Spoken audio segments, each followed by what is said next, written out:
రైతులకు తెలుగు రాష్ట్రాల ప్రభుత్వాలు తీపి కబురు చెప్పాయి. ఏపీకి 17,293 మెట్రిక్ టన్నుల యూరియా కాకినాడ పోర్టు చేరుకుందని ప్రభుత్వం తెలిపింది. అక్కడి నుంచి యూరియా దిగుమతికి కేంద్ర ప్రభుత్వం ప్రత్యేకంగా జీవోను కూడా జారీ చేసింది. రాష్ట్రానికి యూరియా చేరడంతో వెంటనే అన్ని జిల్లాలకు యుద్ధ ప్రాతిపదికన యూరియాను పంపాలని సర్కార్ ఆదేశించింది.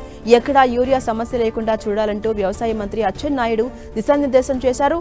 రాష్ట్రంలో ప్రస్తుతం 80,503 మెట్రిక్ టన్నుల ఎరువుల నిల్వ ఉందని మంత్రికి అధికారులు తెలిపారు. ఇక మరోవైపు తెలంగాణలో యూరియా పంపిణీకి మరిన్ని కేంద్రాలు ఏర్పాటు చేసినట్టుగా వ్యవసాయ శాఖ మంత్రి తుమ్మల నాగేశ్వరరావు తెలిపారు.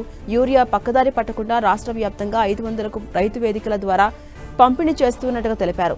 రైతు వేదికల వద్ద రైతులకు టోకెన్లు జారీ చేసి క్యూలైన్స్ లేకుండా యూరియా పంపిణీ చేస్తున్నామని తెలిపారు.